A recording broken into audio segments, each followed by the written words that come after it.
Las recientes elecciones presidenciales y las posteriores denuncias de fraude electoral se han convertido en la justificación ideal para todo lo que sucede en Bolivia desde entonces. ¿Que policía y ejército matan a más de 30 personas? Bueno, pero es que Evo no debió presentarse. ¿Que la presidenta de facto se autoproclamó en un parlamento semivacío? Vale, pero es que el conteo rápido se detuvo al llegar al 84%. ¿Que Yanine Áñez, en lugar de limitarse a convocar nuevas elecciones, se dedica a tomar decisiones de fondo como si fuera una presidenta electa con 5 años de mandato por delante? Ya, pero es que los últimos votos del conteo favorecieron mucho a Morales. Que nadie ha podido demostrar que fraude fue fraude. Pero déjame terminar la fraude. El supuesto fraude electoral denunciado por el secretario general de la OEA, Luis Almagro, se ha convertido en la excusa perfecta para el todo vale en Bolivia. El detalle es que el informe final del organismo, más que despejar dudas, las confirma. Desde el inicio se publicaron varios estudios dudando de la metodología de la OEA en la supervisión de los comicios, pero como a mí me gusta dudar por mí misma y no dudar porque duden los demás, hice un gran esfuerzo, un esfuerzo de casi 100 páginas, de hecho, y me lo leí, sí, enterito. Lo primero que llama la atención es que la aplastante mayoría del informe se centra en el sistema de conteo rápido, o TREP, que no tiene validez legal. El TREP es un recurso que sirve para poder dar resultados aproximados antes de la conclusión del escrutinio oficial final y, en el caso de que haya diferencias amplias, no tener que esperar un proceso definitivo que puede llegar a ser lento para declarar un ganador. Una herramienta destinada a prevenir situaciones de tensión que en este caso se usó primordialmente para crearla. Primero, convirtiendo el hecho de que el conteo se detuviera antes de llegar al 90% del escrutinio en algo escandaloso, cuando está previsto en la propia lógica del sistema. ¿Cómo vas a dar un 100% de escrutinio con un sistema que no es el válido legalmente? Y segundo, poniendo el TREP en el centro del análisis cuando no es el conteo definitivo ni legal. Algo así como puntuar una tesis de fin de carrera evaluando los apuntes de clase del estudiante en lugar del texto que entregó cuidadosamente encuadernado. En varios momentos del informe, sus autores afirman alegremente que pusieron especial énfasis en las actas donde Evo Morales tuvo muchos votos, lo que es una cruda confesión de que lo que se buscaba no era comprobar si el proceso había sido limpio o no, sino encontrar algún elemento que demostrara que el MAS robó las elecciones. ¿Por qué las mesas con muchos votos para Morales fueron analizadas con lupa y las muy favorables a su principal rival, que también las hay, se dieron por buenas sin más? En otra sección se lamentan de que varias actas fueran quemadas, cuidándose, eso sí, de aclarar que quienes las quemaron fueron los partidarios de Carlos Mesa. Pero lo realmente desconcertante del caso es que el informe no trata esos hechos como posible reflejo de la poca voluntad de unos por aceptar resultados adversos, sino como indicio de que el gobierno buscaba un fraude, porque no protegió bien las actas de los opositores que buscaban quemarlas. Es decir, como denunciar que tu vecino falsificó un título de propiedad y aportar como prueba las cenizas del documento que tú mismo quemaste. Ante la falta de pruebas de fraude, el informe se centra en irregularidades secundarias y las presenta como graves evidencias, entre ellas cajas desordenadas o que tardan en ser abiertas. También aplican esta magnificación de detalles no críticos a sus pruebas estrella.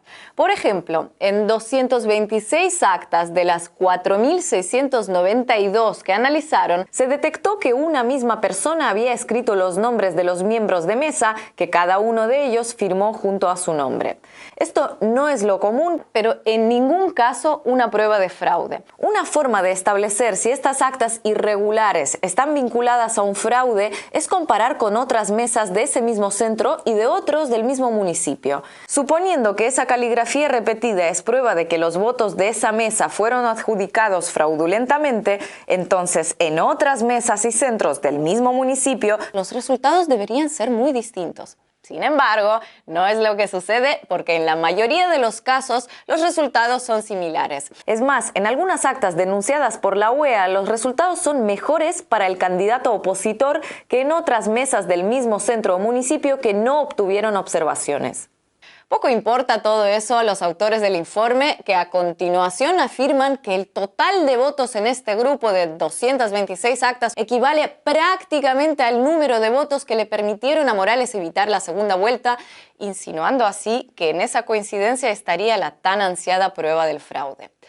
Primero, el uso de la palabra prácticamente. Aquí delata que ni ellos mismos están del todo convencidos de lo que dicen. En matemáticas no puedes cerrar un cálculo diciendo 1 más 1 son 2, lo que es prácticamente 3. Y con eso pretender demostrar que 1 más 1 es igual a 3.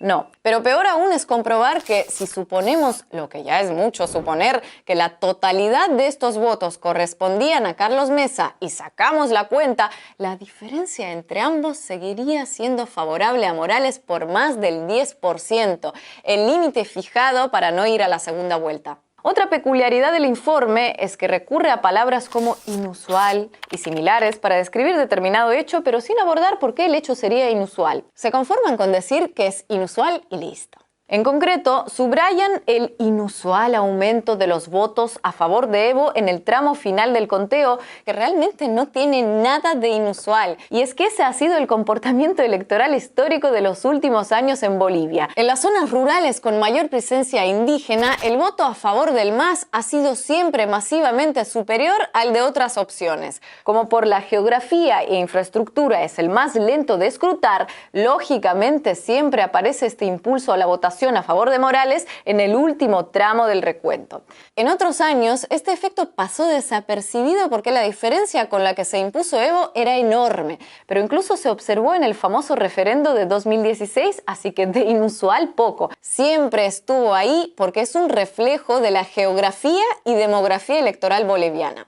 Pero claro, basta con añadir «esto es muy inusual» al final de cualquier frase para que, si no estás atento, parezca que detrás hay algo misterioso y inexplicable. En las zonas indígenas la gente vota más por el candidato indígena. Esto es muy inusual. En las áreas rurales sin internet, los votos tardan más en ser enviados a la Central Nacional Electoral que en las urbanas con conexión 4G. Esto es muy inusual. Después de la lluvia, el cielo se despejó y salió el sol. Esto es muy inusual. Pero un momento. ¿Todo esto supone que las elecciones de octubre pasado fueron de una limpieza y pulcritud inmejorables? Por supuesto que no. De hecho, ninguno de los informes que discrepan del texto de la OEA, incluido este que están viendo, afirma que los datos contenidos en el mismo sean falsos, sino que su interpretación de las irregularidades es interesada y parcializada, y sin mucho ánimo por disimularlo. Porque no es coincidencia que el informe previo que realizaron se entregara varios días antes de lo anunciado y este informe final les llevara varias semanas para apenas aportar novedades. O dicho de otro modo, primero les entraron las prisas para sacar conclusiones y después no les alcanzó el tiempo para demostrarlas. Utilizar el informe de la OEA para justificar todo lo que vino después en Bolivia es como dinamitar un edificio completo porque al perito no le convenció la pintura con la que se recubrió la fachada. Y eso fue lo que desde el principio, incluso antes de la presentación del texto final, hicieron grandes medios, algunos gobiernos y hasta el secretario general de la OEA. Sí, hubo un golpe de Estado en Bolivia. Ocurrió el día 20 de octubre cuando se cometió el fraude electoral que tenía como resultado el triunfo del expresidente Evo Morales en primera vuelta. Actitud que contrasta con lo sucedido en Honduras en 2017, cuando en base a un informe mucho más duro y contundente, la OEA recomendó inicialmente la repetición de las elecciones, pero después de que Estados Unidos reconociera a Juan Orlando Hernández como presidente, el organismo lo reconoció a su vez. En aquel entonces, su secretario general en ningún momento mencionó la palabra fraude. Hoy es muy diferente. Nada nuevo, por otro lado, ya que, como dijo un diplomático latinoamericano en 1954, si Estados Unidos lo desea con suficiente fuerza, puede lograr que en la OEA se apruebe una resolución declarando que 2 y 2 son 5. Pero no por viejo menos triste. Pero atención, última hora, en vivo. Parece que el secretario general Luis Almagro reflexionó sobre todo lo sucedido y admite los errores de la OEA en el caso boliviano. Escuchemos. Ese papel de la OEA es probablemente uno de los papeles más abyectos que ha tenido una organización internacional, una organización multilateral en un tema en nuestro continente. Y definitivamente es una página muy oscura de nuestra organización. Bueno, qué alivio que se dio cuenta. Rectificar es de sabios. Sigamos escuchando. Es imposible dejar el pasado atrás o modificar el pasado. Sí, nuestro compromiso de que estas cosas no pueden volver a suceder nunca más en este continente. No siga, secretario, no siga, por favor. Tanto sincero arrepentimiento me va a sacar las lágrimas. Y esta es una oportunidad también para condenar la validación que la Organización de Estados Americanos realizó de la invasión a República Dominicana en el año 1965. Ah, que el video es de 2015, cuando Luis Almagro condenó el aval de la OEA a la invasión de Estados Unidos a República Dominicana hace medio siglo. Ya me parecía. Gracias. Pero bueno, no perdamos la esperanza. Apenas tardaron 50 años en pedir disculpas por eso. Así que tal vez para el año 2069 el sucesor del sucesor del sucesor del sucesor del sucesor del sucesor del sucesor de Almagro se muestre avergonzado por el papel jugado por la OEA en Bolivia en 2019. Tengo que confesarles algo. Soy rusa y trabajo para un canal ruso de Rusia. Pero por si no se habían dado cuenta, YouTube ha creado una alerta para advertirles. Ahí está abajo. Igual que hace con cualquier otro canal de esta plataforma financiado por un banco, un fondo buitre o un conglomerado mediático cuyo dueño es un holding petrolero. ¿Verdad que sí?